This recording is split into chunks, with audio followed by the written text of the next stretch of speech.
Қайырлы күн достар, бүгін сіздерге қысқа арнап компот жабатын боламыз. Бұл сүйікті рецепттерімнің бірі. Жабу өте оңай әрі қарапайым, көп уақытыңызды да алмайтын болады. Видеоны соңына дейін қарап, менімен бірге болыңыздар.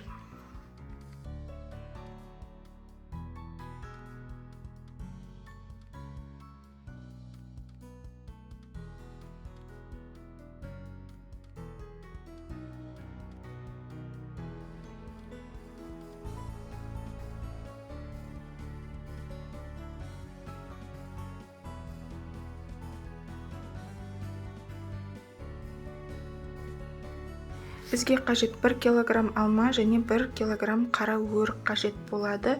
Алманы осындай етіп бөліп алдым. Қара өрікті шаншқымен түртіп жіберсеңіздер болады. Ендігі кезекте суымызды қайнатамыз және банкымызды парлайтын боламыз.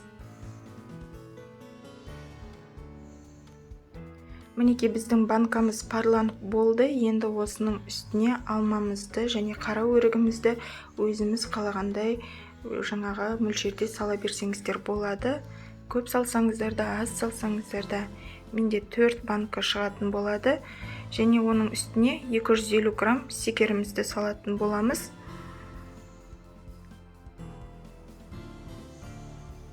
Менде 1 стакан 150 грамм және жартысын қосып 250 грамм секерді 3 литрлік банкаға жаңағы үстіне су құйып жабатын боламыз. Қайнап тұрған ыстық суды құясыздар.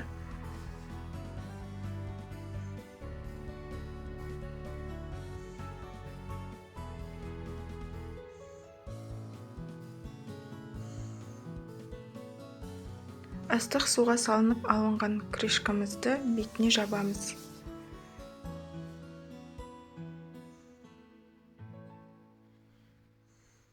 Өте оңай және қарапайым әдіс.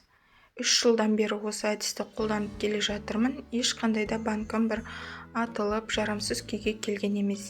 Енді осындай жапқыштың көмегімен айналдыра отырып жабамыз.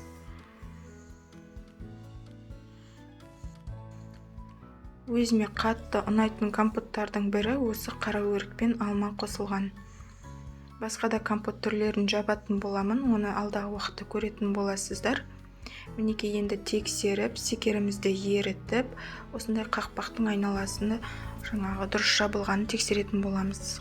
Қолымыз яғни құрғақ болу керек. Енді осындай плитке 1 суткаға қалдыратын боламыз. Орап.